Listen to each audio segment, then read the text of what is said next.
This is Lisa, a woman whose life was dramatically changed when the resort she was working at closed down. She once greeted families at a thriving hotel near Walt Disney World, but after the resort shut down amid financial difficulties and staff were left unpaid, she found herself without a job or home. Lisa now lives at the now abandoned property. The Ramada. So what'd you do? I was a concierge. Yeah, so it's kind of weird, surreal, kind of coming back and living here. Yeah. So are you? But you're not from here, though. You said No, you're but from I New York. lived most of my life here. Did you? Yeah. And so you were like a receptionist or something like that? A concierge receptionist. A concierge. Yeah. Was it fun working here? Yeah, really fun. Was it? But I never explored the property. You never did? I just used to come in, go to my desk right at the front door, and never go anywhere into the property. And so how did you end up becoming a resident here? You know, mental illness. You know, you have problems. People think it's because we're lazy. It's not. I worked my whole life since I was 9 years old, so it's not about What kind being of lazy. problem did you suffer from? I won't go into depth, but Okay. it was just, you know, it was a mental, you know, illness, and you know, thankfully that's over. You were able to get help for it and stuff like that? Yeah, That's I awesome. got the right kind of help. But I'm few. Not a lot of people get to get help. How long have you lived here? A little under a year. A little less than 1 year. Yeah, off and on. And before that, where were you living? In a home. I had my own home. Just in a regular house? Yeah, regular apartment. In around Orlando or some different place? Intersection City. And what do you think you'll do next? Get another house. Just get another house. home and get a job. And So it's just a matter of saving up and having enough. And Right. what kind of would you like to work in a hotel again, or what kind of work would you like to do? I could do anything. Anything. I was mostly in life safety, but yeah, Look at this cute dog. this is my guy. Aww. Look at you.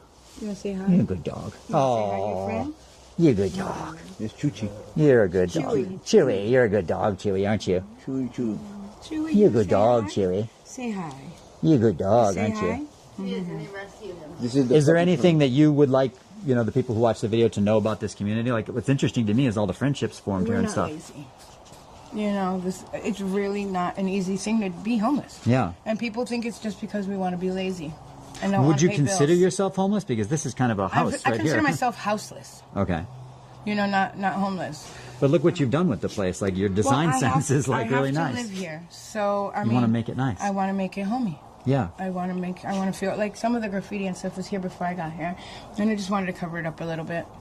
You know what would be really nice? I doubt they'll do it, but if they're going to kick you guys out of here, maybe they should at least accept your applications if you're interested in working here with Yeah, what's... I mean, we would you know what I work mean? here. We would even help, with the construction of it. I mean, most of us Right. can be laborers. Right. You know, I mean. But do you there's think no they'll give problem you with guys a it. chance? No.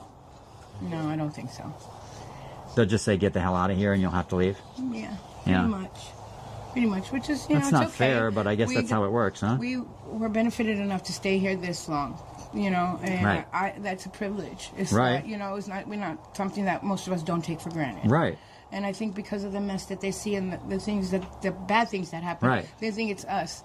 And unfortunately, Right. it's not. It's outsiders that come in. I'm curious too, like as a woman coming to a place like this, was it scary for the first time? You think that like somebody could take advantage of you, or like did it feel unsafe? Absolutely. No, I kind of Thank God you've met Tom and like other Yeah. people here who are good I take people. the right But like, were you precautions. safe? Like, Yeah. were But you have to scared at take- first though, or no?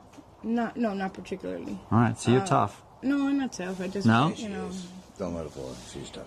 She's tough. Absolutely. Well, you're a survivor at least because you've survived a lot of stuff too. Right. So you just have to take it as it comes and just be aware of your surroundings and She's smart. take precaution. Do most of the people here have family members who can help them? Like when they push everybody out of this community, do some people here at least have family members who will take them in, do you think, or no? I'm going to say half don't. I think most don't. I think most don't. I think a lot of it is, for whatever reason. A lot of, right. A lot of it's. Or they don't get along with their family, or maybe it's a pride thing. they don't want to. They don't want to let them know that they failed. So, and people look at this Too as proud to ask for help. Well, some people look at living like this as a failure. But it's not. And I don't think it is Yeah. either. I think it's a part of survival. It's about surviving and doing what you need to do to help yourself. I think so. Right. You can survive this. You can survive a lot. So like I don't think that living in abandoned places is something that we look forward to doing. Right. No, I understand. It's not but like they're going to hunt. But when they another come in abandoned and place. close this place down, people got to go somewhere. Right. I don't even think they're really going to notify us. I think we're going to have to move. From one of the construction guys, he said, when you see a bulldozer truck, leave.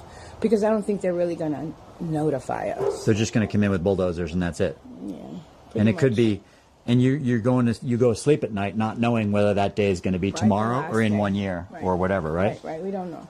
So we really have to be proactive and do something for ourselves and start getting ready. Right. Right. And that's what me and Tom have been talking about, getting our stuff into storage so we don't lose. Getting your stuff. The little bit of things that I do want to stay with, I don't want to lose. So the little stuff that you have. Yeah. So. Well, thank you so much for sharing your stories with me. It's good to hear from you guys. You got my contact.